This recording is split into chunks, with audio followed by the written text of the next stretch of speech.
Students, welcome to Catalyst Modern School Standard 4 Unit 2 Things Around Us. ગયા લેક્ચરની અંદર આપણે activity 1 થી 5 શીખી ગયા છીએ. હવે આવે છે એક્ટિવિટી નંબર 6. તમારી આ ટેક્સ્ટબુક છે, ઇંગ્લિશ ટેક્સ્ટબુકની અંદર આપણે એક્ટિવિટી 6 વિશે અહીંયા શીખી રહ્યા છીએ. પેજ નંબર 11 પર એક્ટિવિટી નંબર 6 આ આપેલી છે, બરાબર છે. શિક્ષકની મદદથી નીચેનું ગીત વારંવાર ગાઓ. તમને એક ગીત આપેલું છે, એ તમારે વારંવાર ગાવાનું છે. તમને 4 આકાર આપેલા છે. આકાર એટલે કે શેપ્સ, SHAPES. આ એક્ટિવિટીની અંદર આપણે આ 4 આકારો વિશે સમજવાનું છે. તો આકાર તમને આપેલા છે. પહેલો છે ત્રિકોણ, એના પછી ચોરસ, લંબચોરસ અને વર્તુળ. આ 4 આકારો તમને આપ્યા છે. હવે આપણે પોયમ વાંચીએ. અ triangle has 3 sides. Triangle, TRIANGLE, triangle એટલે કે ત્રિકોણ. પહેલો આકાર આપણો છે ત્રિકોણ, તો એને શું કહેવાય છે? ટ્રાયેંગલ. ટ્રાયેંગલ એટલે કે ત્રિકોણ. THREE, 3 એટલે કે 3. SIDE, સાઇડ એટલે કે બાજુ. A triangle has 3 sides. ત્રિકોણને 3 બાજુઓ હોય છે. જુઓ, આ એક બાજુ, આ બીજી અને આ ત્રીજી. ત્રિકોણને કેટલી બાજુ હોય છે? 3. A triangle has 3 sides. 3 sides, 3 sides. 3 બાજુ, 3 બાજુ. A triangle has 3 sides. ત્રિકોણને 3 બાજુ હોય છે. કાઉન્ટ 1 2 3. કાઉન્ટ એટલે કે ગણવું. ONE, 1 એટલે કે 1. TWO, 2 એટલે 2. અને THREE, 3 એટલે કે 3. 1 2 3 ગણો. 1 2 3. ટ્રાયેંગલને કેટલી સાઈડ હોય છે? 3. A triangle has 3 sides. ત્રિકોણને 3 બાજુ હોય છે. 3 સાઇડ્સ, 3 સાઇડ્સ. 3 બાજુઓ, 3 બાજુઓ. અ ટ્રાયેંગલ હેઝ 3 સાઇડ્સ. 3 બાજુઓ, 3 બાજુઓ. ત્રિકોણને 3 બાજુઓ હોય છે. કાઉન્ટ 1 2 3. 1 2 3 એ રીતે ગણો. તો પહેલાં જે છે ટ્રાયેંગલ, ત્રિકોણ વિશે તમારે શીખવાનું છે. એનો સ્પેલિંગ શું થશે? TRIANGLE, ટ્રાયેંગલ એટલે કે ત્રિકોણ. એને કેટલી બાજુ હોય છે? તો 3. THREE, 3 sides. બીજું જોઈએ. A square has 4 sides. SQUARE, square એટલે કે ચોરસ. FOUR, 4 એટલે કે 4. અને SIDE, સાઈડ એટલે કે બાજુ. ચોરસને 4 બાજુઓ હોય છે. 4 સાઇડ્સ, 4 સાઇડ્સ. 4 બાજુઓ, 4 બાજુઓ. અ સ્ક્વેર હેઝ 4 સાઇડ્સ. 4 બાજુઓ, 4 બાજુઓ. They are all the same. They એટલે કે બધી જ. ઓલ, ધે એટલે કે તેઓ. ઓલ એટલે કે બધી જ. SAME, સેમ એટલે કે સરખું, સમાન. They are all the same, તેઓ બધી જ એક સરખી છે. ચોરસની જુઓ કેટલી બાજુ છે? 1 2 3 and 4. ટોટલ કેટલી બાજુ છે? 4 બાજુ છે. બધી જ સરખી લંબાઈની હોય છે. આની જેટલી લંબાઈ હોય એટલી જ આની છે, એટલી જ આની છે. 4 બાજુ સરખી લંબાઈની હોય છે. Square has 4 sides. ચોરસને 4 બાજુઓ હોય છે. 4 સાઇડ્સ, 4 સાઇડ્સ. 4 બાજુઓ, 4 બાજુઓ. Square has 4 sides. 4 બાજુઓ, 4 બાજુઓ. ચોરસને 4 બાજુઓ હોય છે. They are all the same, તે બધી જ બાજુ સરખી હોય છે. બધી 4 બાજુની લંબાઈ સરખી છે. ત્રીજું જોઈએ. અ રેક્ટેંગલ. RECTANGLE, રેક્ટેંગલ એટલે કે લંબચોરસ. હવે આપણે લંબચોરસ વિશે શીખીશું. અ રેક્ટેંગલ હેઝ 4 સાઇડ્સ. લંબચોરસને 4 બાજુઓ છે.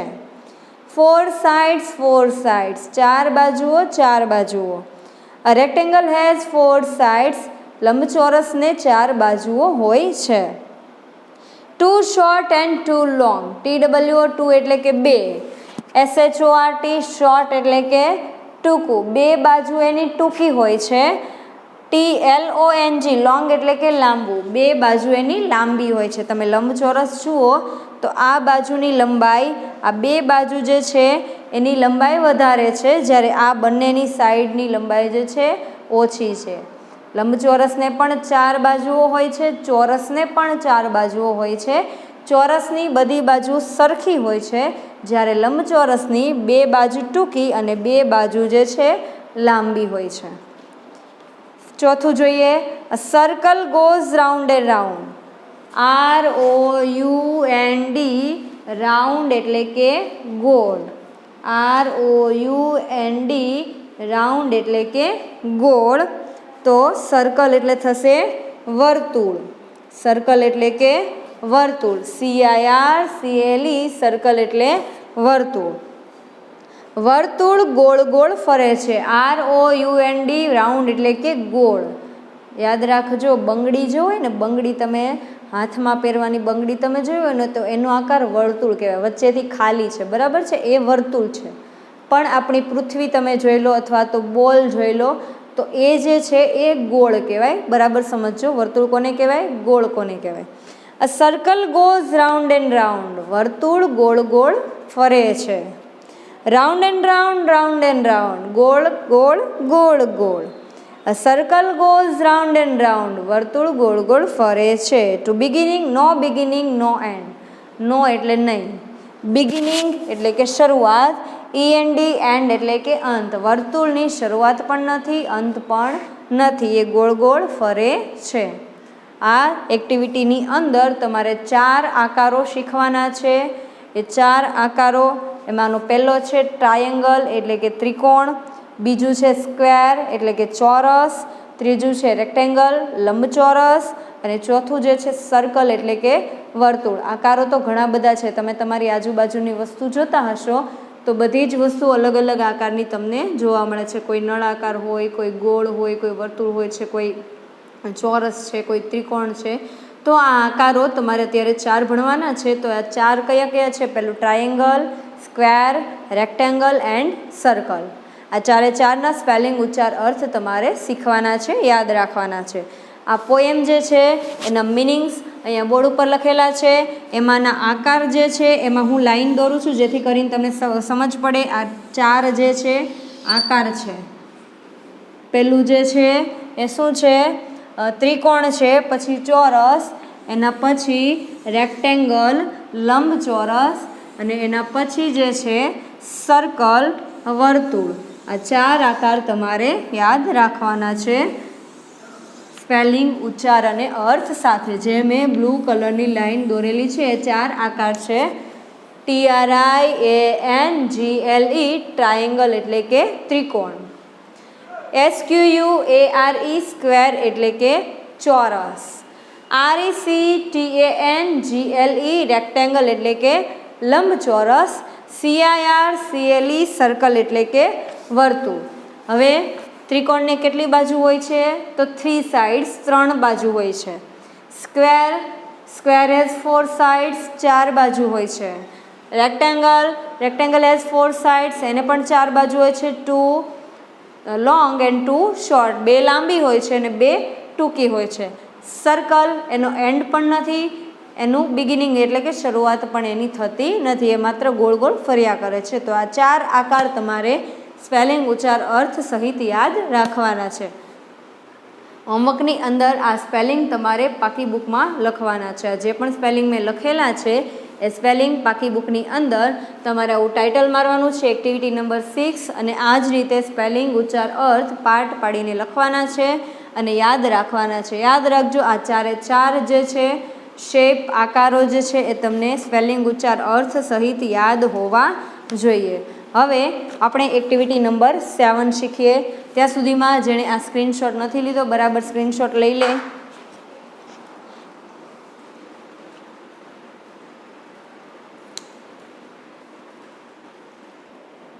તો હવે આપણે જોઈએ એક્ટિવિટી નંબર 7.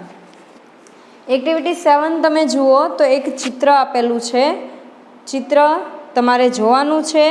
એમાં તમને શેપ આપેલા છે, અલગ અલગ આકારો આપેલા છે, બરાબર છે. ત્રિકોણ, ચોરસ, લંબચોરસ, વર્તુળ, આ આકારો આપ્યા છે એ આકાર તમારે ગણવાના છે, કેટલા થાય છે 1 2 3 4 એ રીતે તમારે કાઉન્ટ કરવાના છે, લખવાના છે, જેટલા પણ આકાર થતા હોય એ એની બાજુમાં લખવાના છે અને રંગ પૂરવાનો છે. આની અંદર તમારે વ્યવસ્થિત સારો રંગ પૂરવાનો. જ્યાં ત્રિકોણ દેખાય ત્યાં બ્લુ રંગ પૂરો, જ્યાં ચોરસ દેખાય તો રેડ, લંબચોરસ હોય તો એના માટે ઓરેન્જ અને સર્કલમાં બ્લેક રંગ પૂરવાનો છે. આ રંગ તમને આપેલા છે એ રીતે તમારે આની અંદર શેપ જે પણ છે એની પ્રમાણે રંગ પૂરવાનો છે.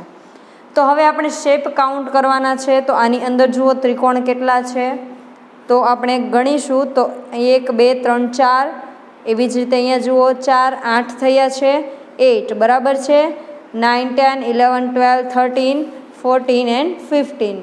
તો ત્રિકોણ તમે જોશો આ રીતે તો કેટલા ત્રિકોણ થાય છે 15 ટ્રાયેંગલ્સ. એટલે અહીંયા આપણે લખીશું 15. અહીંયા તમારે કેટલા લખવાના છે 15.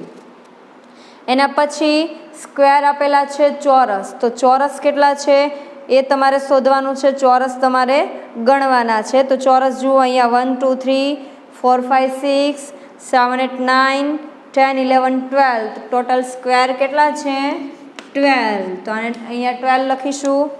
એના પછી રેક્ટેંગલ્સ લંબચોરસ કેટલા છે 1 2 3 4, આખું જે છે 5 6 7 8 9. ટોટલ 9 રેક્ટેંગલ્સ છે. તો અહીં આપણે લખીશું 9. એના પછી સર્કલ. તો સર્કલ આપણે પહેલાં ગણીએ. આ આખું સર્કલ છે 1 2 3 4 5 6 7 8 9 10 11 12 13 14 15. ટોટલ જે છે સર્કલ 15 છે. તો અહીંયા આપણે લખીશું 15. અહીંયા તમારે લખવાનું છે જે મેં અહીંયા બોર્ડ ઉપર લખેલું છે એ સંખ્યા તમારે લખવાની છે. અહીંયા રંગ પૂરવાનો છે. કઈ રીતે? ત્રિકોણ હોય તો બ્લુ રંગ, ચોરસ હોય સ્ક્વેર હોય તો રેડ, રેક્ટેંગલ તો ઓરેન્જ એન્ડ સર્કલ હોય તો બ્લેક. આ રીતે તમારે રંગ પૂરવાના છે. એક્ટિવિટી નંબર 7ની અંદર આપણે જે છે કાઉન્ટ કર્યું. હવે આ ચિત્ર તમને જે આપેલું છે એ ચિત્રનું વર્ણન, દાખલા તરીકે કોઈ પણ ચિત્ર હોય તો શું ચિત્ર હોય, ચિત્ર શાનું છે, ચિત્રમાં શું દેખાય છે એનું વર્ણન હોય છે. તો આપણે આનું વર્ણન કરીએ.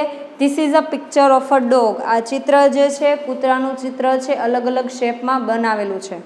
આ ચિત્ર પિક્ચર એટલે કે ચિત્ર, ઓફ એટલે કે નું, DOG ડોગ એટલે કે કૂતરો, ધીસ એટલે કે આ કૂતરાનું ચિત્ર છે. There are 5 circles in his face. FIVE 5 એટલે કે 5. સર્કલ્સ એટલે કે વર્તુળો. ઇન એટલે કે અંદર. હિઝ એટલે કે તેના. FACE ફેસ એટલે કે ચહેરો. તેના મોઢામાં, તેના ચહેરામાં 5 વર્તુળો છે. તમે જોશો તો આ એનો ફેસ છે, બરાબર છે. આ ફેસની અંદર ટોટલ કેટલા સર્કલ છે 5. જોઈએ આ 1 2 3 એન્ડ 4 5. એના ફેસની અંદર ટોટલ 5 સર્કલ એટલે કે 5 વર્તુળો છે.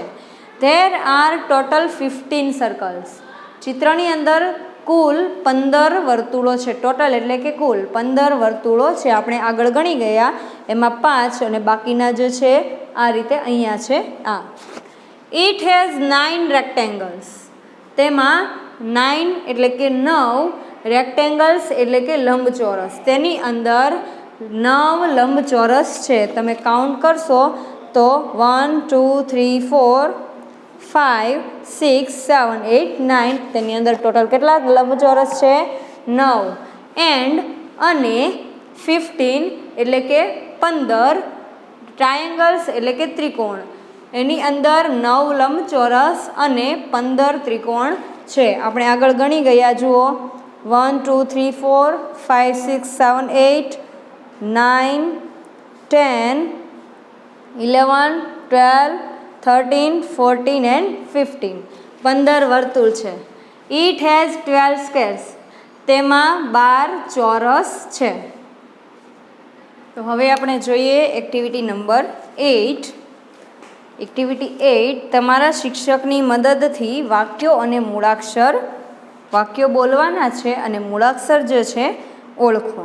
અહીંયા તમારે આલ્ફાબેટ કયો આપેલો છે? ઓ, અને આ બાજુ આપેલો છે તમને આલ્ફાબેટ પી. અ ડોર, DOOR, ડોર એટલે કે દરવાજો. આમાંથી તમારે ઓ જે છે ઓળખવાનો છે. એના પછી an office, OFFICE, office. An orange, ORANGE, orange એટલે કે નારંગી. એન આઉલ, OWL, આઉલ એટલે કે ઘુવડ. અ ડોંકી, DONKEY, ડોંકી એટલે કે ગધેડો. આ શબ્દોની અંદરથી તમારે મૂળાક્ષર ઓ એને ઓળખવાનો છે. પછી આપેલો છે પી. અ પેરટ, PARROT, પેરટ એટલે કે પોપટ. અ પોટ, POT, પોટ એટલે કે ઘડો. એન એપલ, APPLE, એપલ એટલે કે સફરજન. અ પોસ્ટમેન, POSTMAN, પોસ્ટમેન એટલે કે ટપાલી. અ પેન્સિલ, PENCIL, પેન્સિલ એટલે કે પેન્સિલ. તો આમાંથી તમારે પીને ઓળખવાનો છે. યુનિટ 1 એક્ટિવિટી નંબર 1 અને યુનિટ 2 એક્ટિવિટી નંબર 6માં આવતા ઓ ફરતે ચોરસ કરો અને પી ફરતે ગોળ કરો. એક્ટિવિટી 1 યુનિટ નંબર 1 જુઓ. એક્ટિવિટી 1 પેજ નંબર 1 પર આપેલી છે. આમાં શું જોવાનું છે? ઓ અને પી તમને અહીંયા આપેલું છે. જુઓ, ઓ હોય તો એની ફરતે ચોરસ કરવાનું છે. આની અંદર ઓ તમને જ્યાં દેખાય એની ફરતે ચોરસ કરવાનું છે, અને પી દેખાય તો એની ફરતે સર્કલ ગોળ કરવાનું છે. પછી એક્ટિવિટી નંબર 6, આ જે એક્ટિવિટી નંબર છે, આ પોએમ જે હતી એમાં પણ એવું જ કરવાનું છે. ઓ અને પી તમારે જોવાનું છે. બરાબર છે? ઓ હોય તો એની ફરતે ચોરસ કરો, પી હોય તો એની ફરતે શું કરો? ગોળ કરો, સર્કલ કરો. આને પછી જોઈએ આપણે એક્ટિવિટી નંબર 9. એક્ટિવિટી 9 શું છે? ચિત્ર જુઓ, આપેલું વર્ણન સાંભળો, બોલો અને જોઈને લખો. ચિત્ર તમને આપેલા છે, એ ચિત્રનું વર્ણન તમને એની બાજુમાં આપેલું છે. એ વર્ણન તમારે વાંચવાનું છે, સાંભળવાનું છે, અને જોઈને આ ખાલી જગ્યા તમને જે આપેલી છે એની અંદર લખવાનું છે. આ જે પણ વર્ણન છે એ જ જોઈને બાજુમાં સારા અક્ષરે તમારે લખવાનું છે. પહેલું કપનું ચિત્ર છે. અહીંયા આપેલું છે this is a cup. This એટલે કે આ, કપ એટલે કે કપ, ઇઝ એટલે કે છે. આ કપ છે. અહીંયા આપણે લખીશું ધીસ ઇઝ અ કપ. પછી it is green, GREEN, green એટલે કે લીલું. તે લીલા રંગનો છે. જુઓ અહીંયા કપનો રંગ કેવો છે? લીલો. તે લીલો છે. તો અહીંયા આવશે ઇટ ઇઝ ગ્રીન. આ બંને વાક્યો જોઈને અહીંયા લખવાના છે. એના પછી નીચે જુઓ, this is a button, BUTTON, button જે તમે કપડાની અંદર ટાંકો છો તે. આ બટન છે. It is blue, BLUE, blue એટલે કે ભૂરું. તે ભૂરું છે. આનો રંગ જુઓ, ભૂરા રંગનું છે, એટલા માટે અહીંયા આવશે બ્લુ. તે ભૂરું છે. આની અંદર આપેલી ખાલી જગ્યાની અંદર લખવાનું છે ધીસ ઇઝ અ બટન. એની નીચેની ખાલી જગ્યામાં લખવાનું છે ઇટ ઇઝ ગ્રીન. એના પછી this is a cat, CAT, cat એટલે કે બિલાડી. ધીસ એટલે કે આ બિલાડી છે. અહીંયા તમારે લખવાનું છે this is a cat. It is black, BLACK, black એટલે કે કાળું. તે કાળી છે. જુઓ, બિલાડી કાળા રંગની છે. અહીંયા તમારે લખવાનું છે ઇટ ઇઝ બ્લેક. નીચે this is a table, TABLE, જો ટેબલનું ચિત્ર આપેલું છે. આ ટેબલ છે. ખાલી જગ્યાની અંદર લખવાનું છે ધીસ ઇઝ અ ટેબલ. આનું આ જ જોઈને તમારે લખવાનું છે. એની નીચે it is yellow, YELLOW, yellow એટલે કે પીળું. તે પીળું છે. અહીંયા આવશે ઇટ ઇઝ યલો. ફરીથી જે પણ વાક્ય છે આ લખો અને એની બાજુમાં પહેલાં આ વાંચવાનું છે અને એની બાજુમાં જોઈને સારા અક્ષરે આ વાક્ય તમારે લખવાના છે. એનું વર્ણન અત્યારે તમે સમજી ગયા છો. એક્ટિવિટી 10, તમારા શિક્ષકની મદદથી વાક્યો બોલો અને મૂળાક્ષર ઓળખો. હવે પાછા 2 નવા મૂળાક્ષર છે. એમાંનું એક્ટિવિટી 10માં પાછા નવા મૂળાક્ષર આવે છે. એ મૂળાક્ષર તમારે ઓળખવાના છે અને આ આખા પેજમાં એ મૂળાક્ષર કેટલી વાર આવે છે એ ગણીને તમારે લખવાનો છે. તો એક્ટિવિટી 10 પર પહેલો મૂળાક્ષર છે T. A pot, POT, pot એટલે કે ઘડો, આમાંથી ટી તમારે ઓળખવાનો છે. અ મેટ, MAT, મેટ એટલે કે ચટાઈ. અ ટ્રી, TREE, ટ્રી એટલે કે વૃક્ષ. અ ટોમેટો, TOMATO, ટોમેટો એટલે કે ટામેટું. અ ગોટ, GOAT, ગોટ એટલે કે બકરી. તો આ બધા જ શબ્દોમાંથી તમારે ટીને ઓળખવાનો છે. એના પછી છે C, an ice cream, ICECREAM, ice cream. A scooter, SCOOTER, scooter. A coconut, COCONUT, coconut એટલે કે નાળિયેર. અ ક્રો, CROW, ક્રો એટલે કે કાગડો, સોરી કાવ આપેલું છે. અ કાવ, COW, કાવ એટલે કે ગાય. અ કેમલ, CAMEL, કેમલ એટલે કે ઊંટ. તો આમાંથી તમારે સી મૂળાક્ષરને ઓળખવાનો છે. આ પાના ઉપર આવેલા સી ગણો અને લખો. આ પાના ઉપર આવેલા સી ગણવાના છે, લખવાના છે. અહીંયા ટી આપેલા છે. આખા પેજમાં સી મૂળાક્ષર કેટલી વાર આવે છે એ ગણીને અહીંયા લખવાનું છે અને ટી કેટલી વાર આવે છે એ ગણીને અહીંયા લખવાનું છે. તો અહીંયા તમારા યુનિટ નંબર 2ની એક્ટિવિટી 10 સુધી પૂરું થાય છે. હોમવર્કની અંદર શું કરવાનું છે? એક્ટિવિટી 7 એન્ડ એક્ટિવિટી 9 જે છે તે તમારે ટેક્સ્ટબુકની અંદર આ ચોપડીની અંદર પૂર્ણ કરવાની છે. હોમવર્ક અહીંયા લખું છું, સ્ક્રીનશોટ પાડી લેવો, બરાબર યાદ રહી જાય એટલા માટે. આની અંદર રંગ પૂરવાનો છે, આ લખવાનું, આ જે છે અહીંયા લખવાનું છે. અને આ જે છે એક્ટિવિટી 9 જોઈને તમારે અહીંયા વાક્ય લખવાના છે. અહીંયા ટીની સંખ્યા લખવાની છે, અહીંયા સીની સંખ્યા લખવાની છે. તો હોમવર્કનો સ્ક્રીનશોટ તમે પછી પાડી લેજો. તો બોર્ડ ઉપર તમને જે દેખાય છે એ હોમવર્ક તમારે કરવાનું છે. પેજ નંબર 12 અને 13 પર આવેલી એક્ટિવિટી નંબર 7 અને એક્ટિવિટી નંબર 9 પૂર્ણ કરવાની છે. અને એક્ટિવિટી નંબર 6ના સ્પેલિંગ જે મેં બોર્ડ ઉપર લખેલા એ તમારે પાકી બુકમાં વ્યવસ્થિત સારા અક્ષરે લખીને મોઢે કરવાના છે. તો આગળની એક્ટિવિટી નંબર 11 જે છે એ આપણે નેક્સ્ટ લેક્ચરની અંદર જોઈશું.